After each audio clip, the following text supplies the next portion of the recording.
Oi, meus amigos, boa noite. Após um tempo sumida, por motivos de saúde, estou retornando aqui para continuarmos nosso bate-papo a respeito do livro de Apocalipse, que, como eu falei no vídeo anterior, é uma mensagem, é uma revelação que foi dada ao apóstolo João, para manter aí a esperança da igreja, e ela relata os tempos finais, que hão de vir, e nos ensina um pouco a respeito do que nós devemos atentar.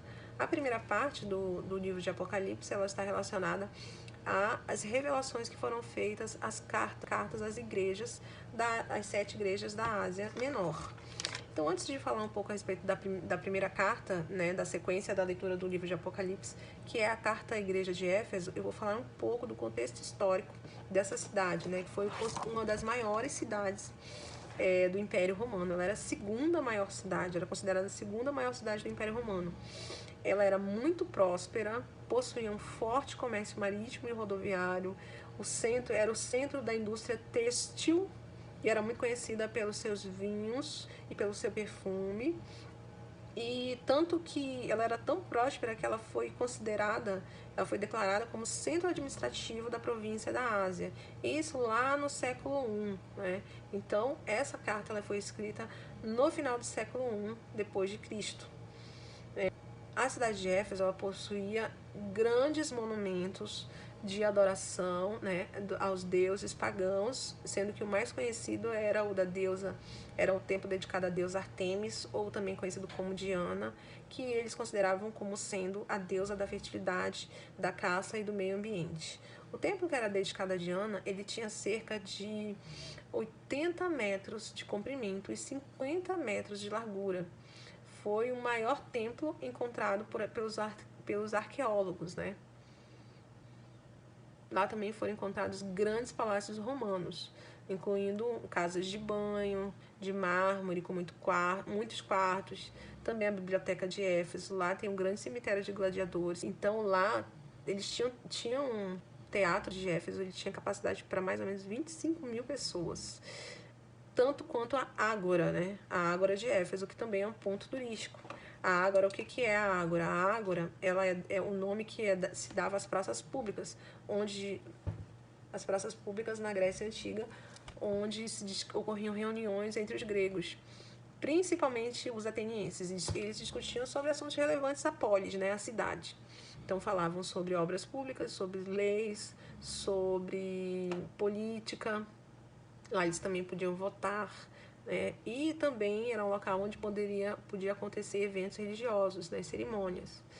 E então a Ágora de Éfeso, ela é também um monumento histórico, também foi considerado uma das 7 maravilhas do mundo. Então falamos da Biblioteca de Celso, a Ágora de Éfeso, o Teatro de Éfeso. O que mais precisa falar?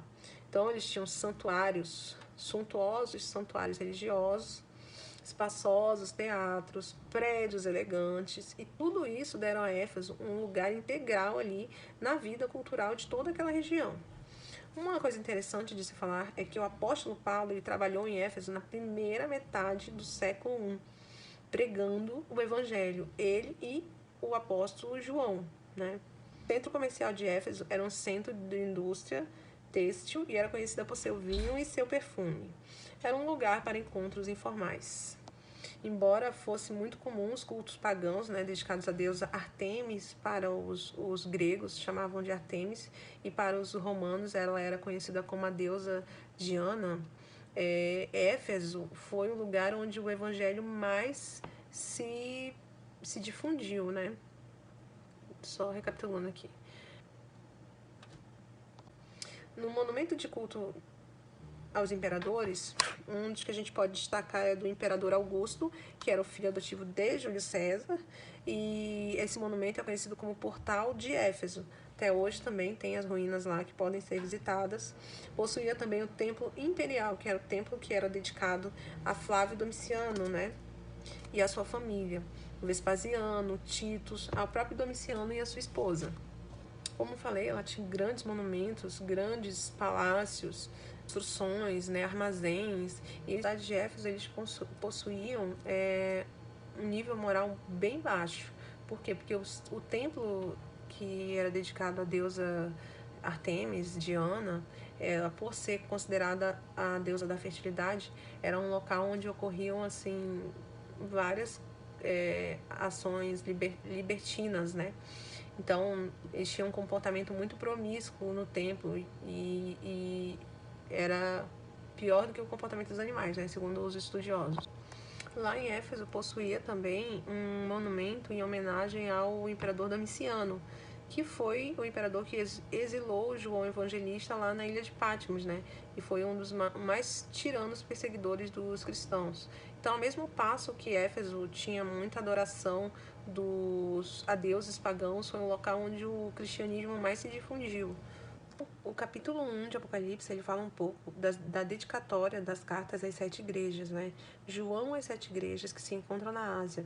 Graça e paz a vós outros da parte daquele que é, que era e que há de vir, da parte dos 7 espíritos que se acham diante do seu trono, e da parte de Jesus Cristo, a fiel testemunha, o primogênito dos mortos e soberano dos reis da terra. Aquele que nos ama, pelo seu sangue nos libertou de nossos pecados e nos constituiu reinos, sacerdotes para seu Deus e Pai. A ele a glória e o domínio pelos séculos dos séculos. Amém. Eis que vem com as nuvens e todo o olho o verá, até quantos os transpassaram, e todas as tribos da terra se lamentarão sobre ele. Certamente. Amém. Eu sou o Alfa e o Ômega, diz o Senhor Deus, aquele que é, que era e que há de vir, o Todo-Poderoso. Então, a partir do versículo 9, o apóstolo João fala da visão de Jesus glorificado.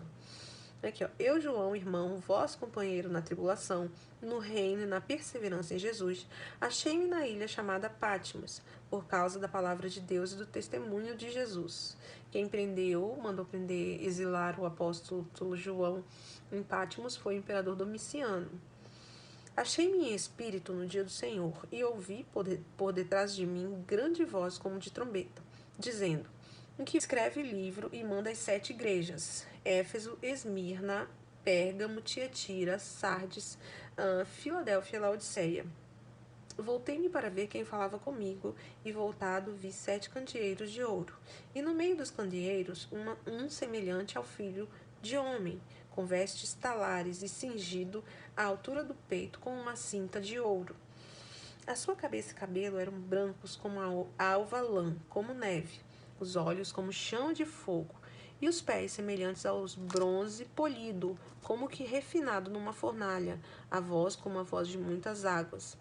Tinha na mão direita 7 estrelas, e da boca saía-lhes uma afiada espada, de 2 gumes. O seu rosto brilhava como o sol na sua força.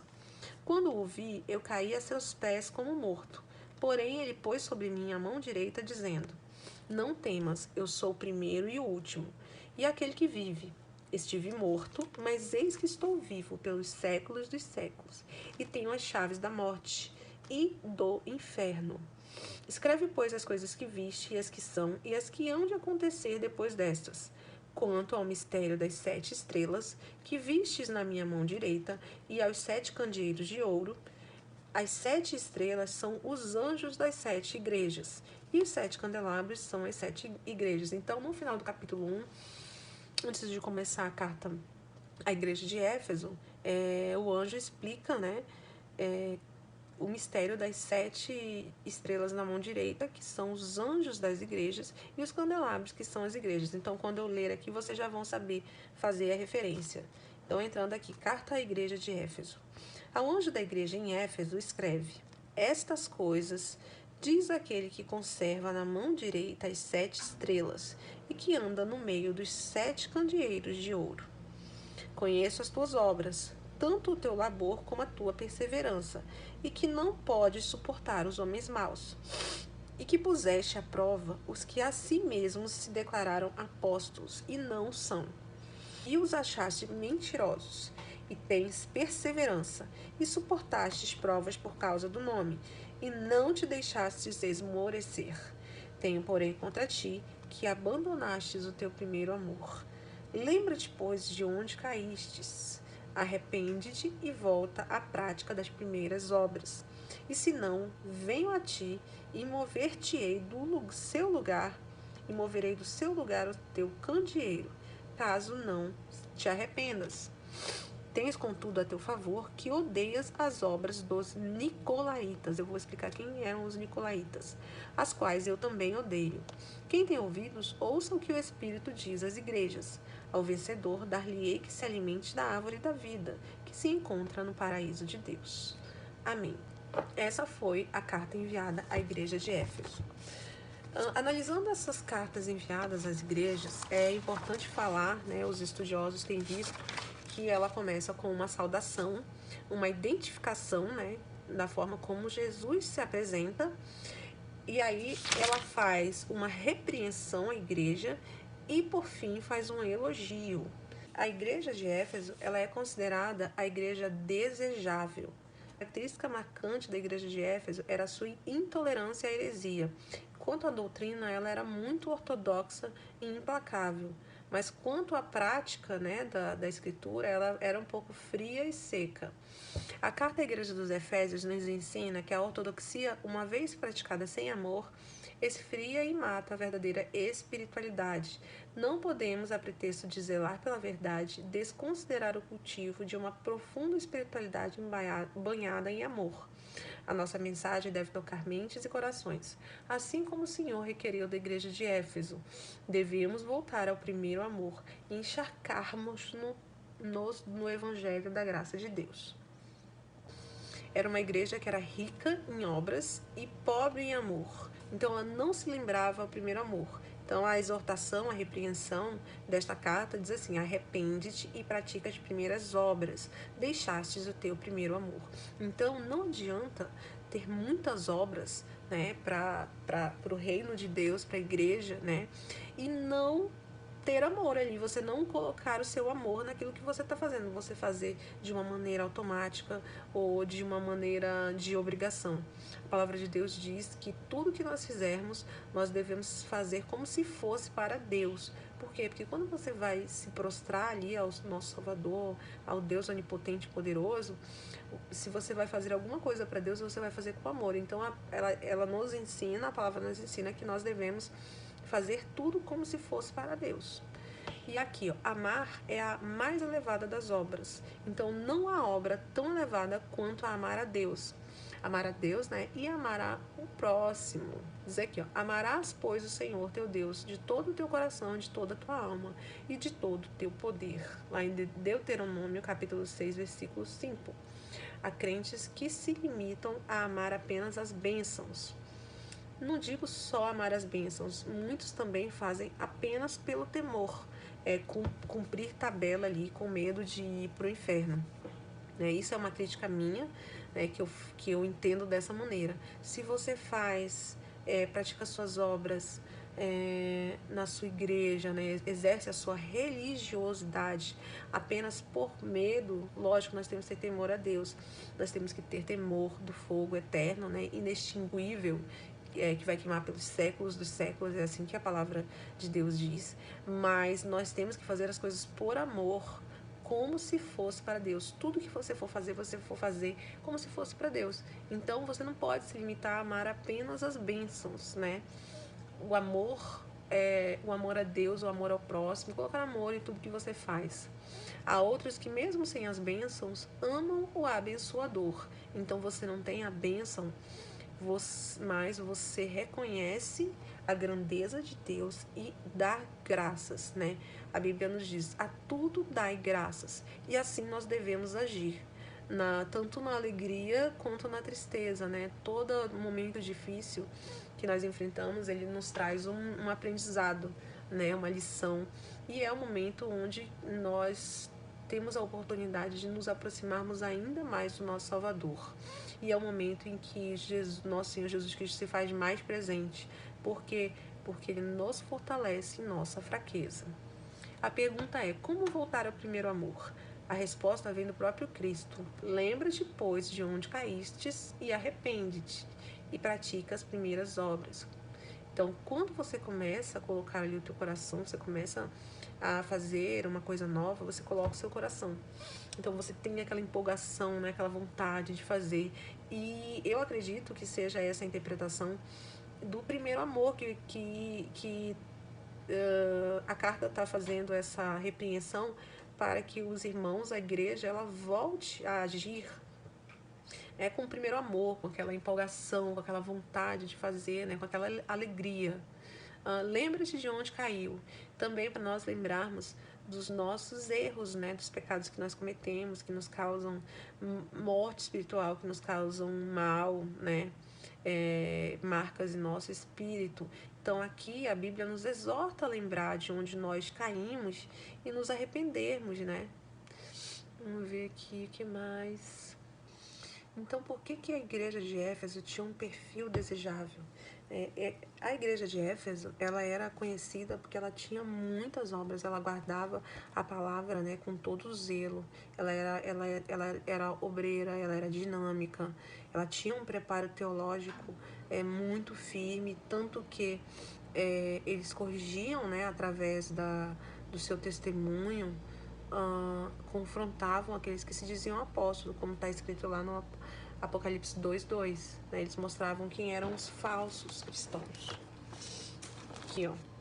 Conheço as tuas obras, tanto o teu labor como a tua perseverança, e que não podes suportar homens maus, e que puseste à prova os que a si mesmos se declaravam apóstolos, e não são, os achastes mentirosos. E tens perseverança e suportaste provas por causa do meu nome, e não te deixarei esmorecer. Então eles conheciam tão bem a palavra que eles demonstraram ali, acharam pessoas que estavam mentindo, né, confrontando aqueles que se diziam apóstolos e não eram. Então ela tinha pequenos, apesar das grandes virtudes e das qualidades, ela tinha um sério problema, né? E se ela resolvesse isso, ela seria uma igreja perfeita. E qual era o problema de Éfeso? Éfeso, ele diz aqui no versículo 4, tenho, porém, contra ti que abandonaste teu primeiro amor. Então não adianta você ter obras, né? Apenas obras, ter todo o preparo ali, conhecer a palavra, ser dinâmico, se você não colocar o seu amor ali nas ações que você está fazendo, né? Não adianta só ser religioso, cumprir a sua tabela, né? Ler a sua Bíblia e fazer as obras pensando nisso. Aí numa questão minha, eu sempre converso com meu esposo a respeito de alguns comportamentos, né, que nós tivemos a oportunidade de ver, às vezes até em nós mesmos, né, que as pessoas, os cristãos, às vezes eles caem na religiosidade justamente por conta disso, porque eles executam as obras, eles vão aos cultos, eles conhecem a palavra, mas eles não colocam o seu coração ali, eles fazem por temor. Lógico, nós temos que ter temor a Deus, mas por temor para ir para o inferno só por medo, a Bíblia diz que nós temos que colocar o nosso coração em tudo que nós fazemos e fazer como se fosse para Deus. Então, eu acredito, né, que também tem essa questão. Não a obra tão elevada como amar a Deus. Amarás, pois, o Senhor teu Deus de todo o coração, de toda a tua alma, de todo o teu poder. Então, você colocar o seu coração em tudo que você fizer. Hoje, nós vemos que há crentes que se limitam a amar as bênçãos. E outros que, mesmo sem as bênçãos, amam o abençoador. Então, você, como cristão, não pode desejar só a bênção. Você precisa amar a Deus sobre todas as coisas, né? Mesmo se estiver na alegria, na tristeza, passando por provação, por um momento difícil. É o momento em que Cristo, Jesus Cristo, nosso Senhor Jesus Cristo, ele se faz mais presente em nossa vida. São esses momentos das lições que a gente aprende e que nos dão testemunhos para levar a palavra de Deus, né?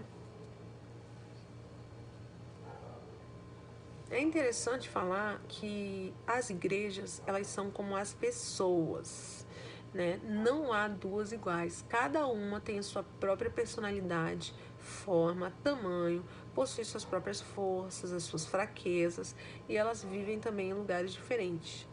Isso acontecia no primeiro século. Jesus endereçou as igrejas de Apocalipse, porque elas não eram iguais. Cada uma tinha a sua identidade e a sua personalidade.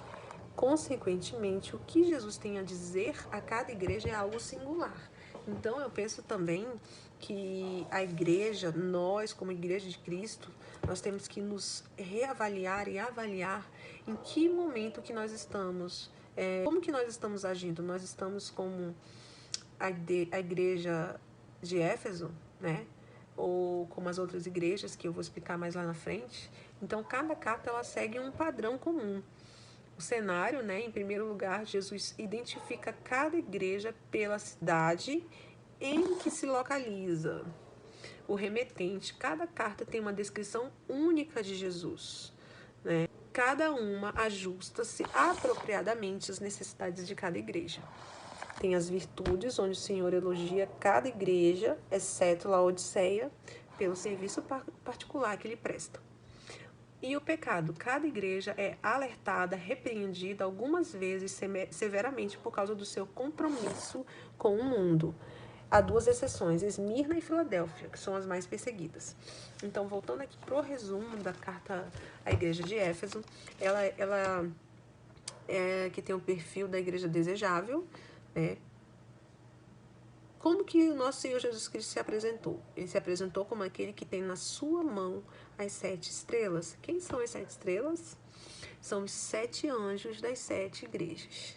Qual é a exortação? Arrepende-te e praticas as primeiras obras, deixastes o teu primeiro amor. Promessas ao vencedor, dar-te-ei a comer da árvore da vida. E o elogio, sofrestes e tens paciência, e trabalhastes pelo meu nome e não te cansastes. Odeia as obras dos nicolaítas. Quem eram os nicolaítas? Os nicolaítas, eles praticavam a idolatria e a prostituição, exatamente. Eles praticavam a prostituição. Então, quem eram os nicolaítas? Os nicolaítas, eles eram uma seita que seguia a doutrina de Balaão. Quem foi Balaão? Balaão foi um profeta que apareceu, foi citado lá no livro de Números. Deus aparecia a Balaão para que ele abençoasse o povo de Israel. Porém, isso irritou o rei Balaque naquela época. Então, ele fez uma proposta a Balaão de que ele amaldiçoasse o povo de Israel. E Balaão disse que era impossível amaldiçoar os israelitas, né? Então, o que ele fez? Ele foi seduzido pelo oferecimento das riquezas, né? Pelo rei Balaque. E ele armou ciladas, né? Para o povo de Israel. Então, o que ele fez? Ele ensinou aos inimigos de Israel como fazê-los cair e perder a proteção do Altíssimo. Então, ele armou tendas, né? As mulheres de fora de Israel eram formosas e fariam o povo de Israel cair em prostituição. E por intermédio dessas mulheres haveria a promiscuidade com ídolos. Ele foi morto pelo exército de Israel, justamente com os reis midianitas. Então tá aqui, ó, Balaão não amaldiçoou o povo, mas foi seduzido pelas ofertas financeiras do rei, a ponto de novamente ir no caminho para tropeço ao povo de Israel pelos seus serviços sacerdotais. No meio do caminho, pela boca de uma jumenta, Balaão tem mais uma revelação de Deus contra o seu propósito de ir encontrar o rei Balaque. Ele não chegou a amaldiçoar o povo de Israel, pois a divina revelação não permitiu. Porém, ele ensinou aos inimigos de Israel como fazê-los a cair e perder a proteção do Altíssimo, né? As mulheres de fora de Israel, naquela época, eles mantinham as suas famílias ali, né? Sempre com o mesmo, vamos dizer assim, o mesmo clã, né? Eles não poderiam se misturar com mulheres que seguiam doutrina pagã e de outras, né? Outras fés. Porém, Balaão ensinou isso, né? Armou tendas e para que houvesse, né, os homens caíssem em tentação e houvesse promiscuidade, porque essas mulheres elas adoravam falsos ídolos, né, os deuses pagãos. Enfim, então esses eram nicolaítas, eles praticavam a idolatria e a prostituição.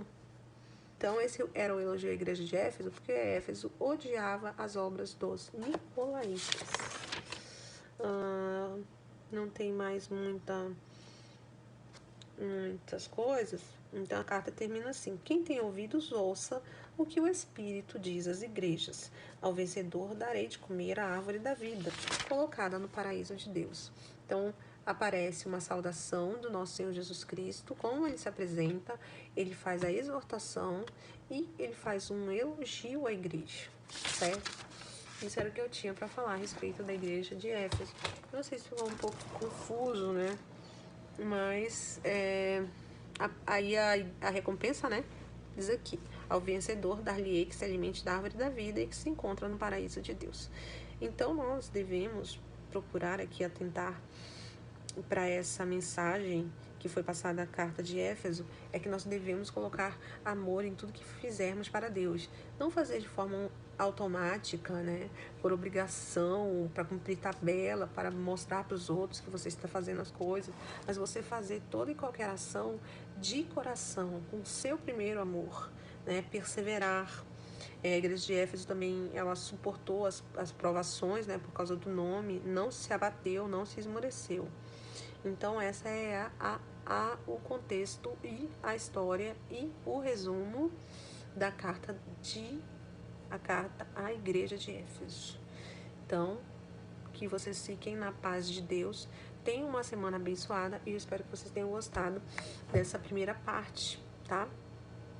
E a próxima carta que nós vamos falar é a respeito da carta da igreja de Esmirna, ok? Beijos.